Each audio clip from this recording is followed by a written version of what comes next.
I am Antonio Vivaldi. You may know me by the brilliant cascades of notes that define the changing of the seasons, or perhaps by the fiery color of my hair, which earned me the title of the Red Priest. But the melody of my life is far more complex than a simple spring breeze. I was born in Venice in the year 1678, on a day when a great earthquake shook the floating city. Perhaps that tremor was a sign of the restless, stormy energy that would forever pulse through my veins and my violins. Venice was a city of masks, shadows, and endless canals, a place where beauty and decay danced hand in hand. It was there, behind the grated balconies of the orphanage for girls, that I found my greatest inspiration. Together, we wove tapestries of sound that enchanted emperors and commoners alike. I wrote hundreds of concertos, pushing the boundaries of what a string instrument could do, breathing life into wood and catgut until they sang with the voice of human passion. Yet, my path was not bathed in eternal sunlight. I was tormented by a tightening of the chest, an ailment of the breath that kept me from celebrating Mass, but never stopped me from composing with a furious, relentless fire. As the years turned, the fickle tastes of the world shifted. The same society that once hailed me as a genius eventually turned its back, leaving me to wander toward Vienna, seeking patronage that would never come. I died in 1741, far from my beloved Lagoon, buried in an unmarked grave, enveloped in silence. But silence could never truly hold me. My music slumbered for nearly 200 years before it was awakened, rising from the dusty archives to reclaim the world. Today, I invite you to step through the fog of time. Listen closely to the strings. Hear the tempest, the joy, and the sorrow of a man who tried to capture the very essence of nature. Walk with me through the narrow alleys of my memory and discover the true soul of Antonio Vivaldi.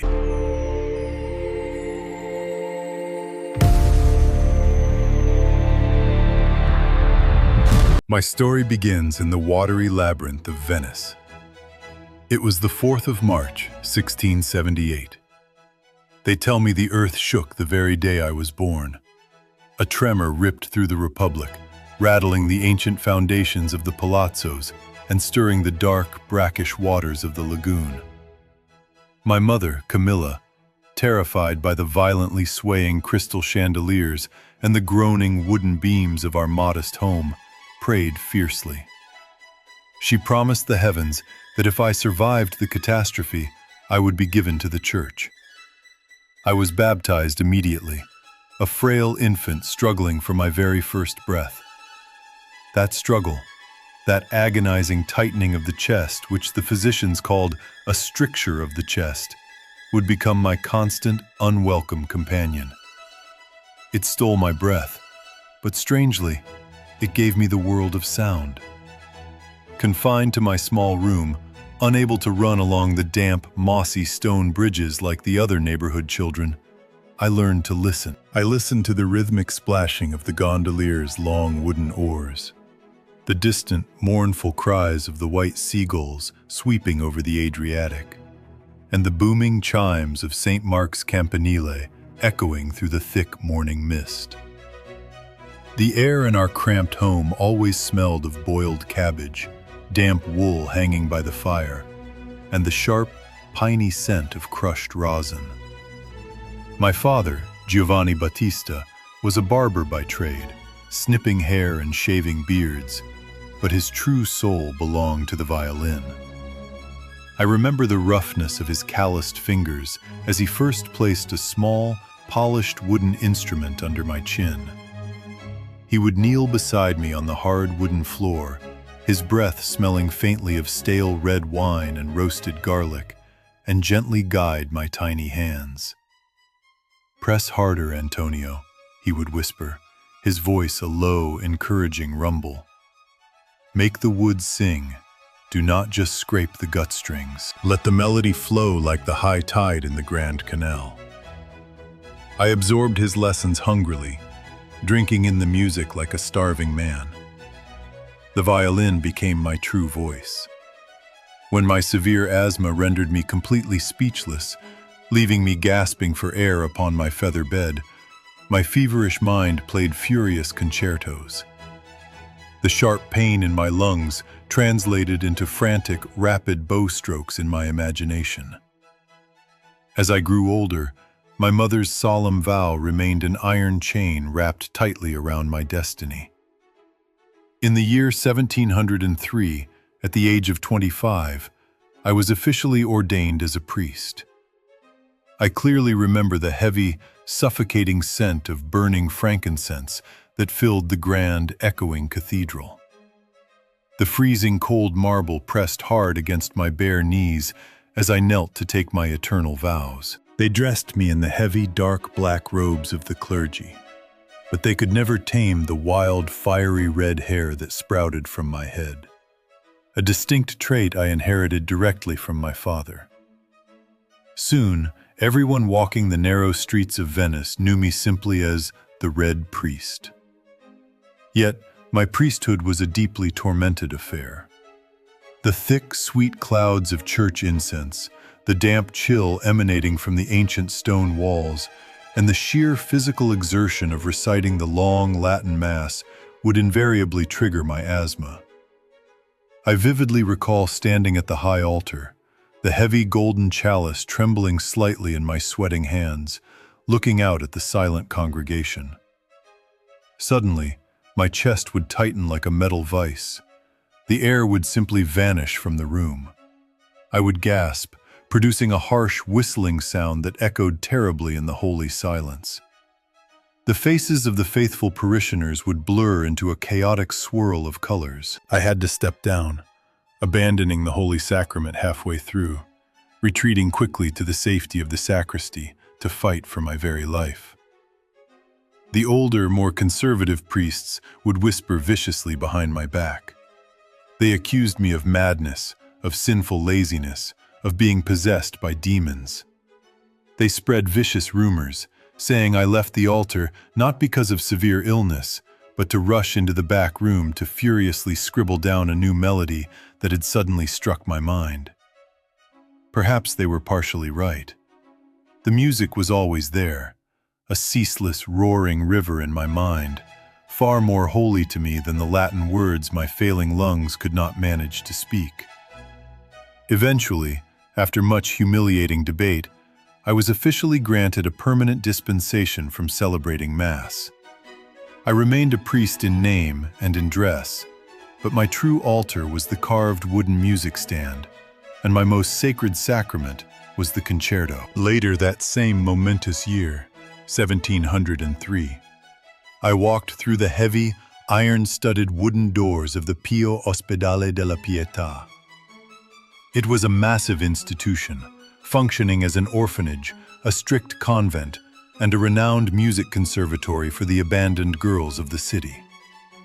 The moment I entered the sprawling complex, I was hit by the distinct scent of polished beeswax, old decaying parchment, and the lingering sour odor of boiled turnips drifting up from the immense kitchens.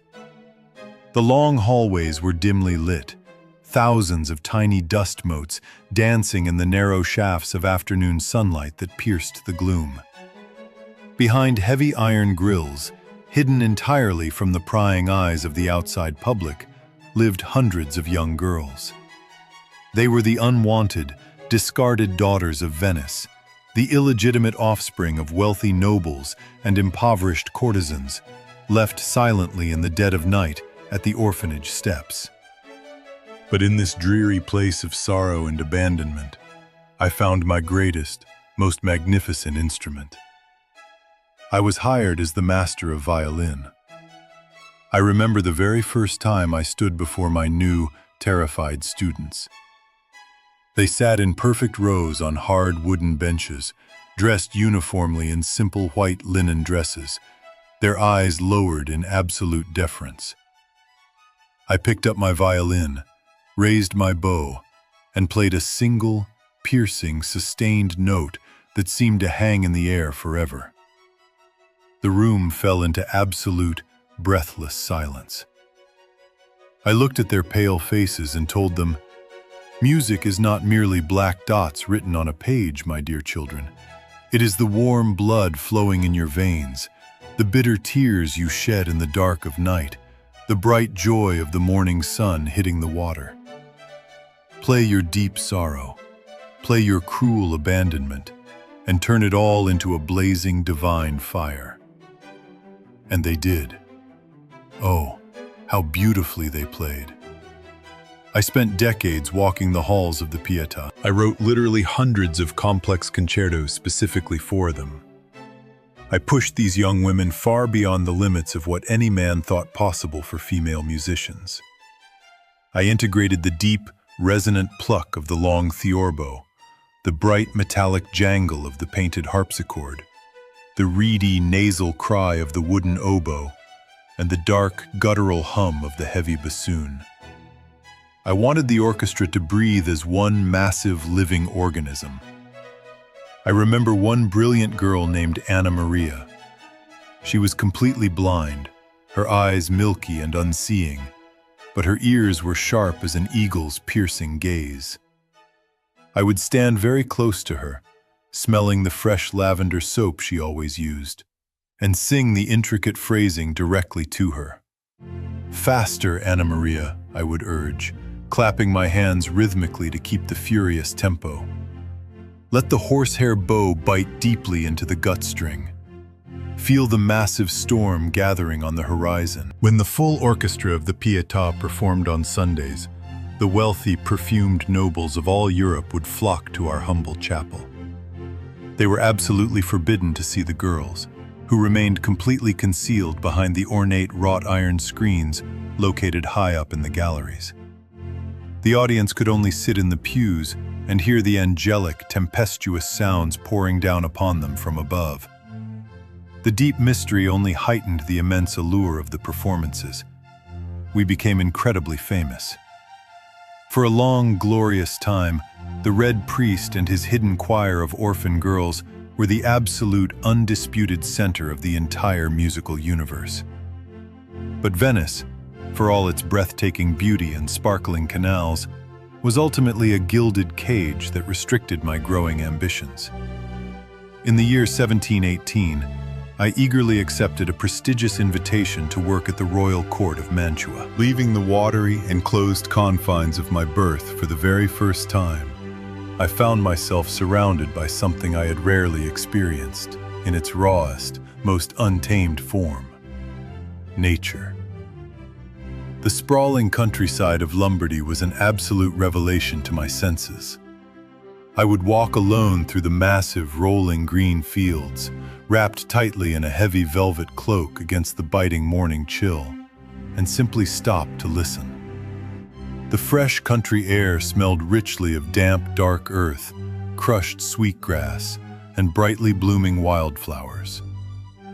It was here, far removed from the echoing stone walls and narrow canals, that the brilliant seeds of my greatest masterpiece were finally sown. I wanted to magically capture the turning of the earth, the invisible, majestic breath of the world itself. I desperately wanted to write the four seasons. I clearly remember sitting at my rough wooden desk, the surface deeply stained with black ink spills, a freshly sharpened goose quill trembling slightly in my eager hand. I closed my eyes tightly and transported my soul directly to the vibrant heart of spring. I could vividly hear the joyous, trilling, intertwining songs of the small birds returning from the warm south. I immediately translated their complex melodies into rapid, dancing, joyous notes for the solo violin. I imagined the gentle, murmuring streams, the cool water flowing smoothly over perfectly round stones, mathematically represented by the rolling, continuous 16th notes playing in the lower cellos. But I knew that nature is not always kind and gentle. I remembered the sudden, violent, terrifying thunderstorms of the brutal Italian summer. I furiously wrote the Summer Concerto while sweating profusely in the oppressive, stagnant, suffocating heat of a sweltering July afternoon. The air in my small composing room was incredibly thick, smelling strongly of melted, smoking candle wax and my own salty perspiration. I wanted the frantic music to perfectly convey the suffocating languor of the extreme heat, the desperate, exhausted panting of the poor peasants and the weary farm animals. And then, the massive storm strikes. I furiously scratched the dense black notes onto the heavy parchment paper, nearly tearing it. I strictly instructed the violins to play harsh, aggressive, repeated chords, perfectly simulating the terrifying, explosive crack of loud thunder and the relentless, destructive pelting of solid hail, destroying the precious, golden wheat crops. I even wrote short descriptive poems to directly accompany the printed music, absolutely determined that no single person could ever mistake my vivid artistic intentions. Then came the shivering, bone-deep cold of winter, the rhythmic stamping of freezing feet in the deep snow, the uncontrollable chattering of teeth in the freezing wind. I purposely made the string players bow directly on the wooden bridge of their instruments, creating a highly unusual, brittle, icy, metallic sound that chilled the very marrow of the listener's bone. When I finally published these 4 concertos in the year 1725, they immediately caused a massive, unprecedented sensation across the continent. I had successfully made the invisible wind visible. I had painted brilliant, vivid landscapes using only the physical vibration of catgut strings and the deep acoustic resonance of carved maple wood. Yet my creative ambitions only grew larger. The solo violin was no longer enough for my overflowing mind. I fiercely craved the grand spectacle, the high human drama, and the intoxicating, colorful chaos of the grand opera house. The theater quickly became my second beloved home. The distinct smell of the Venetian opera house was utterly intoxicating to me. It was an incredibly dense, overwhelming mixture of nervous human sweat, cheap floral perfume, hundreds of burning, smoky tallow candles, and the sharp metallic scent of thick theatrical grease paint. The sheer volume of noise before a performance began was absolutely deafening.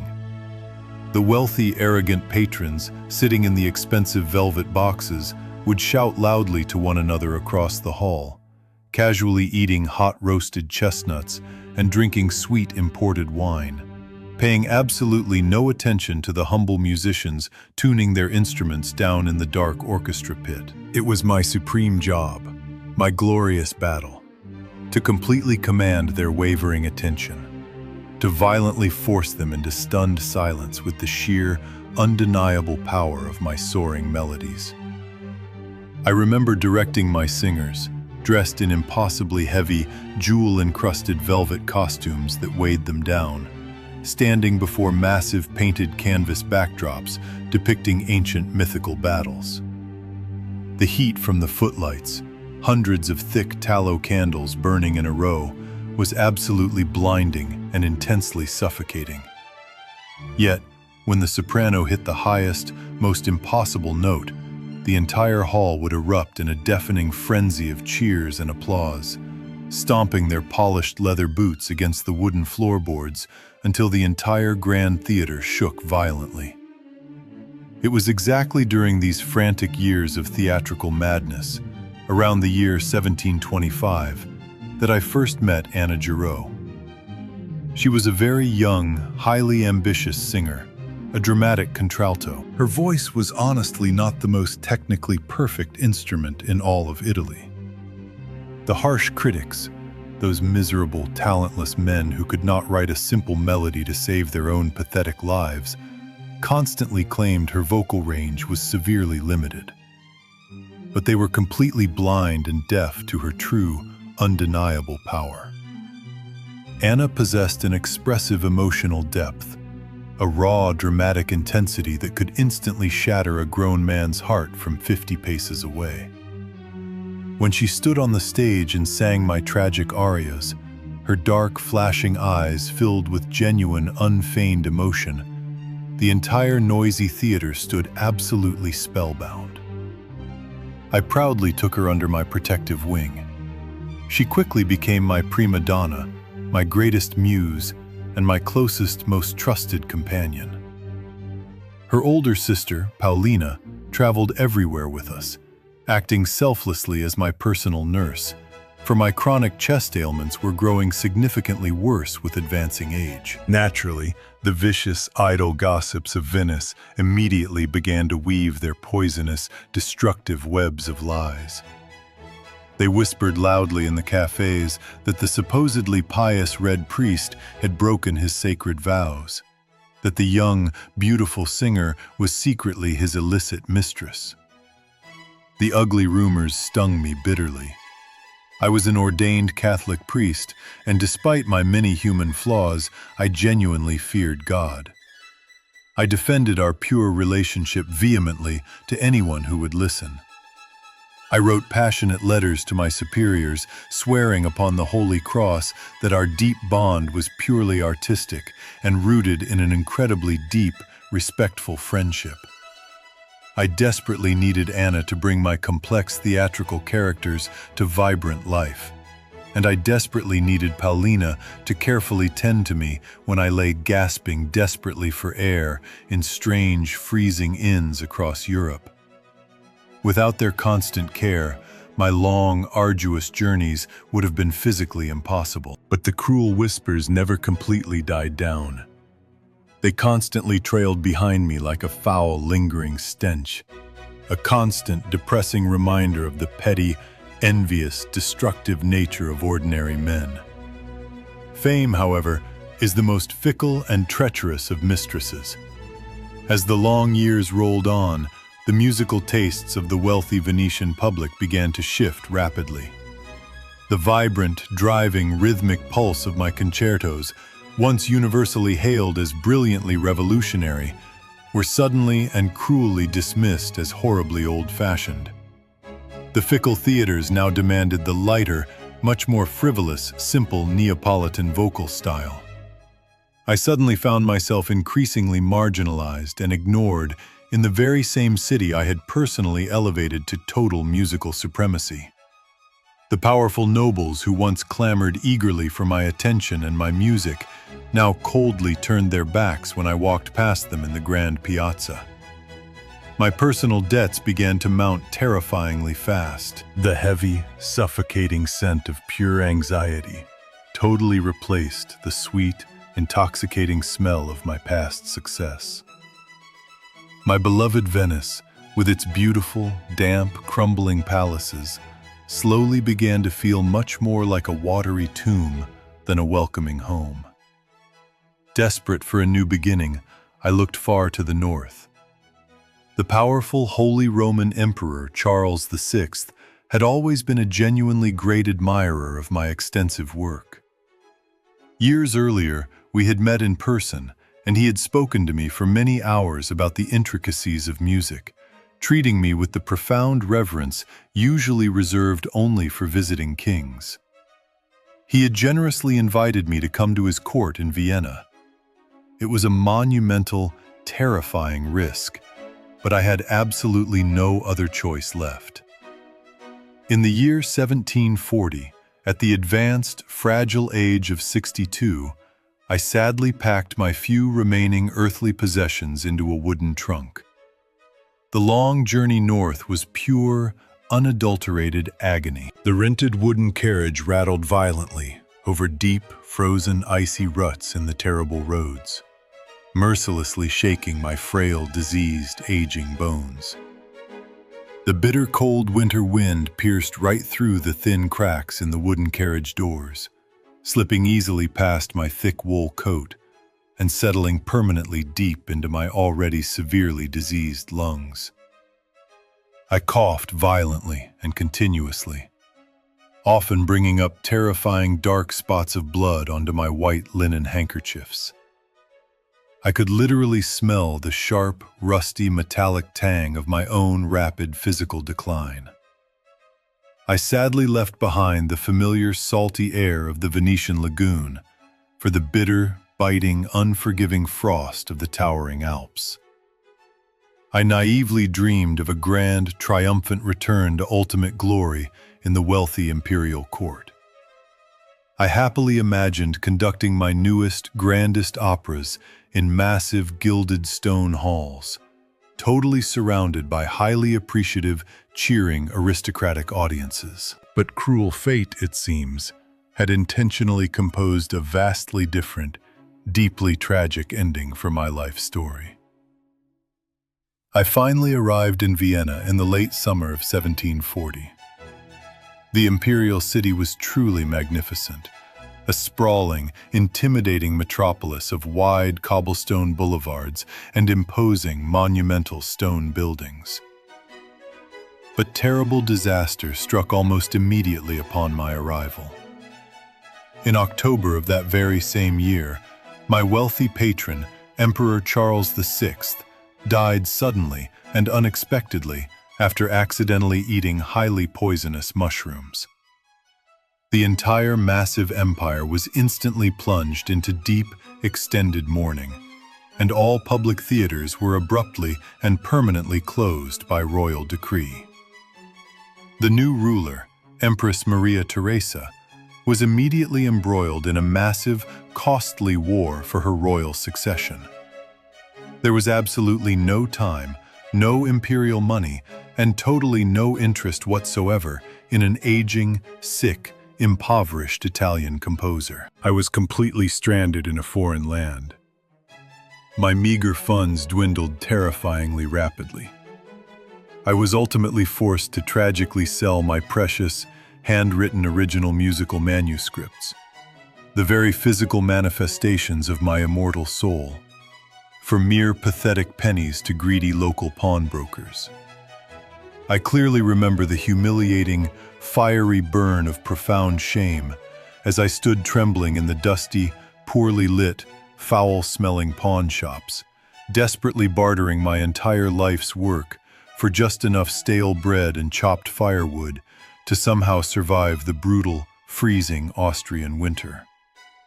The frost crept up the inside of the thin glass windows, forming intricate, icy patterns that looked remarkably like the delicate lace woven by the old women back in the Venetian squares. But here, there was no warmth, no familiar voices, no comforting smell of roasting fish or baking sweet bread. There was only the bitter, relentless cold that seemed to seep directly into my fragile bones. The bleak year 1741 brought my final, sorrowful musical movement. I was living in a tiny, cramped, miserable apartment owned by the impoverished widow of a local Viennese saddlemaker. The dark, depressing room constantly smelled of old rotting leather, cheap boiling cabbage broth, and the strong, bitter medicinal herbs that the faithful Paulina desperately boiled over the fire to try and miraculously ease my agonizing breathing. The terrifying asthma attacks became relentless, hours-long, terrifying events. I would lie flat on my back in the narrow, uncomfortable wooden bed, staring blankly up at the severely cracked white plaster on the low ceiling, fighting with every ounce of my remaining strength for every single tiny gasp of air. The busy world outside my small, frosted window grew entirely silent to my ears. The brilliant music in my head, once a roaring, unstoppable river of notes, slowly faded to a quiet, melancholic trickle. I thought fondly of the rippling canals of my childhood, the sharp smell of crushed rosin on my father's bow, the innocent, eager faces of the young girls at the Pietà, and the brilliant, flashing dark eyes of Anna Giraud singing on the grand stage.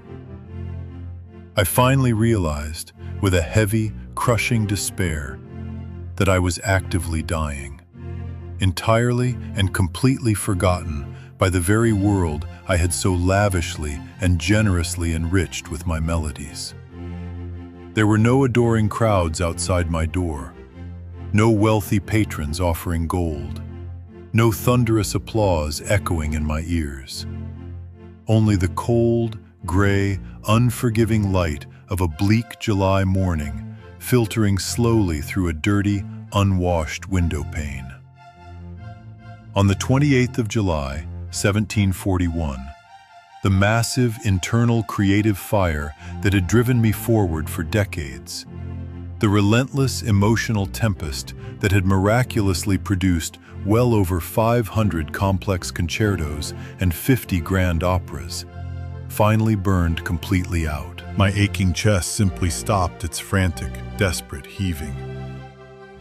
The profound silence I had spent my entire lifetime fiercely fighting, finally, inevitably, won the ultimate battle. I was unceremoniously given a cheap, pathetic pauper's funeral, quickly cast into a shallow, unmarked mass grave located just outside the towering city walls. No beautiful music played as the damp, heavy Austrian earth was shoveled over my cheap wooden coffin. No carved stone ever marked my final resting place. I was brutally erased from the collective memory of men.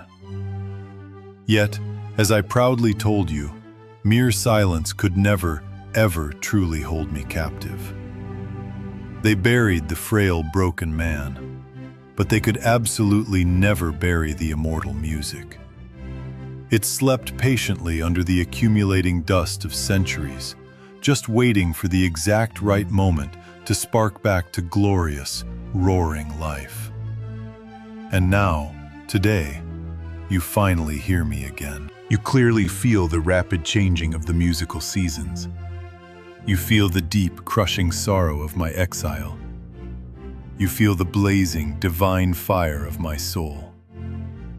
I am Antonio Vivaldi, and I swear to you, as long as a single horsehair bow violently strikes a tightly wound string, my spirit shall never, ever fade back into the silent dark. I close my eyes now and let the memories wash over me, like the high tide flooding the grand squares of my beloved Venice.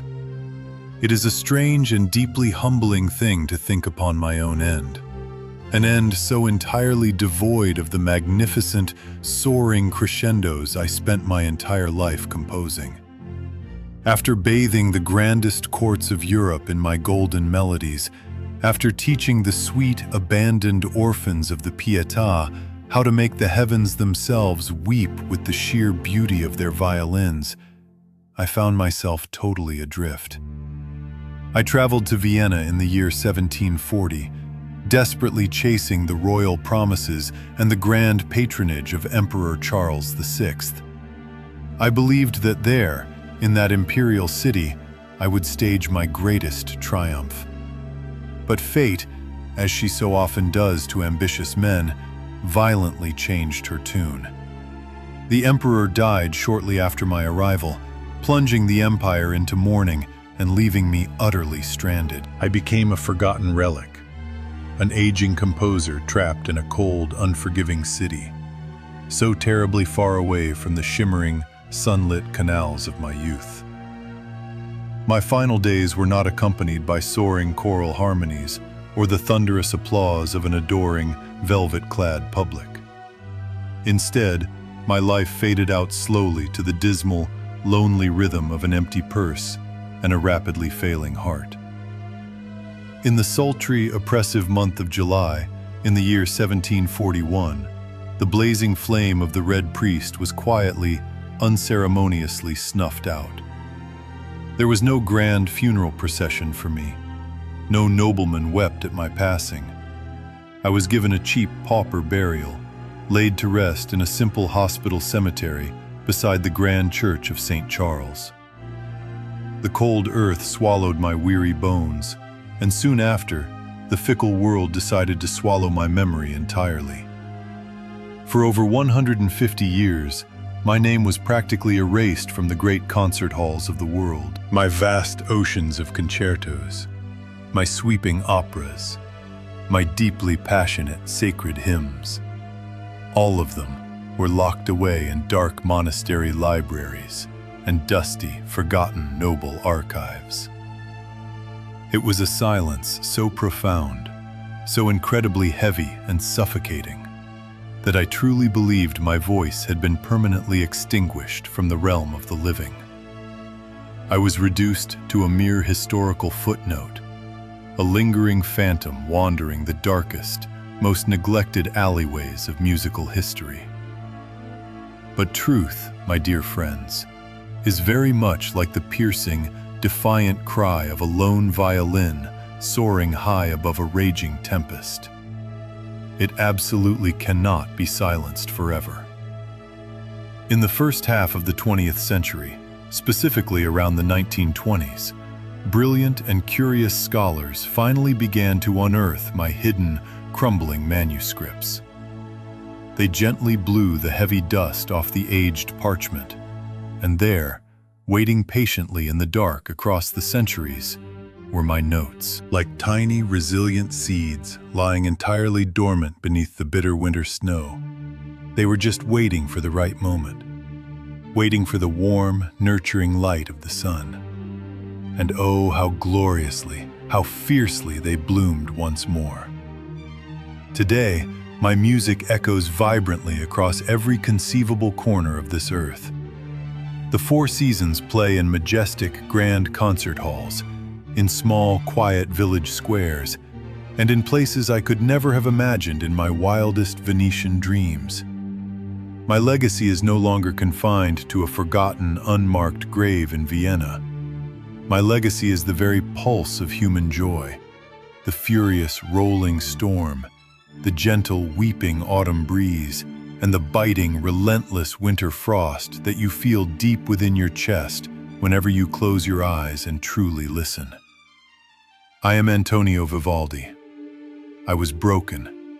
I was completely forgotten. But through the divine, eternal power of music, I have conquered death itself. Whenever you feel the urgent, frantic passion of the strings, know that my spirit is standing right there beside you, fiercely conducting the beautiful, chaotic symphony of life. Thank you for traveling through history with us. Subscribe to Lumen of Ages for more tales.